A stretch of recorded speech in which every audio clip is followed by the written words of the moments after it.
How y'all doing? Good. Marcus, how would you assess the offensive line's performance as a whole? I think we've seen much improvement from last year, 100%. I think we're starting to really be on the same page play after play. I think right now we're just trying to build on what we've done so far, build consistency, and I think our confidence will follow with that consistency. Talk about the cohesion off the field, how it was going to pay dividends. Just how is that sort of bonding the offseason translated on the field? I think just being able to trust the dude next to you, especially I could just speak for me personally, knowing how Tristan's going to play, knowing what he's thinking play after play, especially Ryan. Ryan's the point guard of our offensive line, and just kind of having an idea of what he's thinking before he even, directs us or where we're going. Kind of helps me, helps Tris, helps all of us communicate and be on the same page play after play. I think Ryan's done a good job at that, and I think it's shown with us. We've been targeted correctly so far this year, and I hope we can continue to build on that and just build consistency in that area. I guess what did it mean to you guys? Obviously, it's a negative to give up the first sack of the season that was on the OL, but the fact that it took that many games for that to happen, is there kind of a pride that you guys have in that? Yeah, we're definitely taking pride of not, we don't want to give up no sacks if we could. Obviously, that happens with the game, but, we are trying to take that with some pride.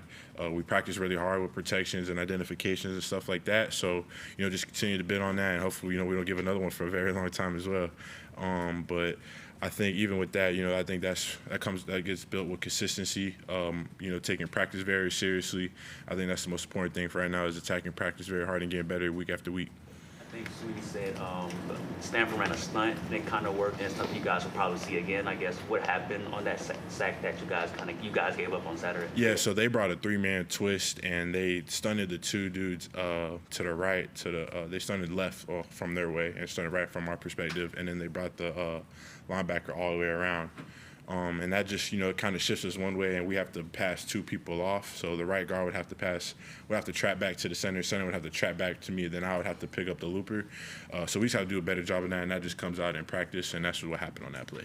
When you guys went to the sidelines after the sack, was it kind of, I guess, what was the attitude, mentality after that? What did Coach Luke say? How did you guys kind of respond after that? I think for us, it's just that we have the next play mentality. We have good leadership on our team. I think a lot of us, we heard that it happened, but we still had more plays to play in that game. That the game didn't end there for us, so we were just more concerned about moving on to the next drive and getting ready for that next drive. You talked to some of the other players about having that on sideline technology replay. How much does it help for offensive line, just in terms of seeing what types of stunts they're doing? The instant feedback helps us tremendously, especially with Coach Luke. Just be able to give us feedback on what we could do better, play after play. Especially once we get off the field, it's instant feedback. He doesn't have to wait, and I think it helps him communicate what he wants us to do better. So all the five of us on the line and him are on the same page, and we can move forward on from there. Cade was telling us, at least defensively, they would draw stuff, with routes and stuff. What would you guys do previously, if you were trying to figure out what to do on the field? Coach Luke doesn't really get into all that. He just, really, he looks at it and he just gives us his feedback, and we just try to get on the same page from there. Quick cleanup. We don't do too much after other than that, though. We keep it real simple. In a previous year, last year before the technology, how would you guys discuss? Yeah, we'd probably get a clip, a whiteboard, draw up the front, and try to draw up what the defense just did and what we did to respond to that, and then try to fix it on from there. So it's just easier without having to. We could kind of take all that away. We get quicker to that because, especially with the way our defense is playing, when they're getting 3 and out so fast and stuff like that, that stuff takes time. So the technology definitely helps us get instant feedback. Obviously, Florida State struggled a little bit. Coach Sweeney pointed to the 2 big defensive tackles they had and said those are kind of NFL dudes.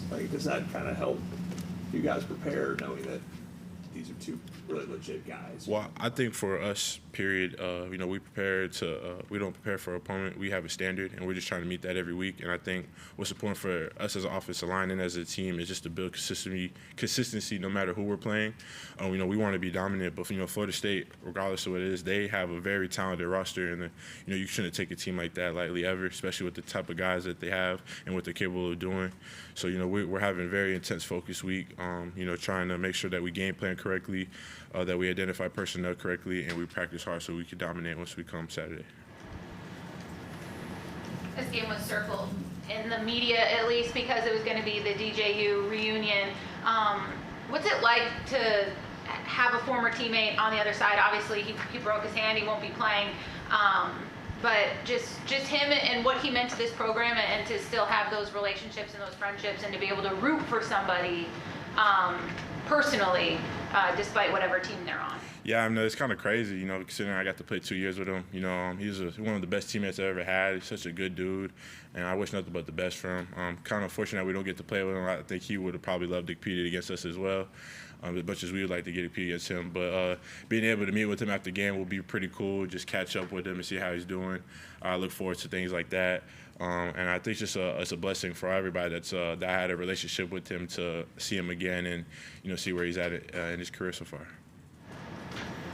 What's it like to have Cade be the threat that he is right now with his legs? Just how does that change things for you guys as an offensive line, and how has it been seeing teams have to account for it, like maybe they weren't last year, because he's shown how explosive he can be and what a threat he can be? I think it just helps our team tremendously, just because it's another threat that we have. You know, he obviously has his arm that he can use. You know, we have Phil, and then you add his legs. It's like watching the Ravens with Derrick Henry and Lamar Jackson. You know, you got to worry about Lamar's arm, then you got to worry about his legs and Derrick Henry's running ability. So, you know, just having that many threats on the field is huge for us, especially with the way our receivers and tight ends are playing right now.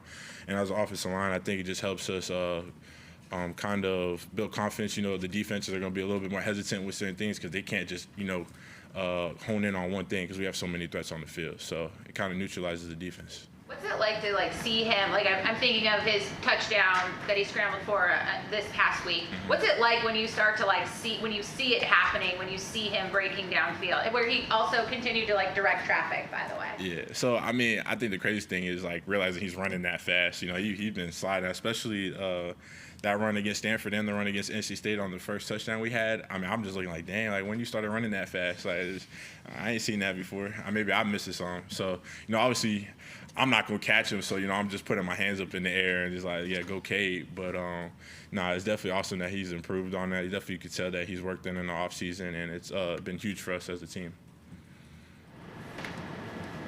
Any questions for Marcus over Zoom? Any additional questions from the room? I asked the other guys what their favorite Daboism was. Do you have one? Favorite Daboism? I would say that's tough. There's a lot of good ones. I would just say for me, how you do anything is how you do everything. How you do anything is how you do everything. I think that applies to everybody, no matter what you're doing. Excellence is a decision. He says that as well. So just, you know, not just letting things happen, making things happen, and doing everything with the best to your ability, and good things should follow that. I think Coach Sweeney has a fastest big man award for the team. Mm-hmm. Have any of the linemen won the award so far this season? And if so, who's the fastest offensive lineman? Blake Miller just won it actually this past week. I'm not surprised. He's a fast guy. You know, he's 6'7", got some long behind legs, and he can move. So I wasn't surprised by that. He shows that day in and day after practice, and then, you know, we were in summer workouts. You know, he's a pretty fast dude. So I wasn't surprised by that. But yeah, Blake Miller. Were you close by Blake by any chance, or? I'm not sure. I didn't really see what I ran this past game the fastest, but I know Blake got up there in the 16, 17 miles per hour. So I mean, you know, that's moving for a guy like his size. You know what I'm saying? Does that actually motivate you guys to try to run faster? Oh yeah, I mean, yeah, no, 100%. You definitely want to hear your name be called, talk about you one of the fastest dudes of the week, for sure. I know for me, you know, being 320, you know, that would be huge. Anything else, Marcus? All right, thank y'all. Y'all have a good one.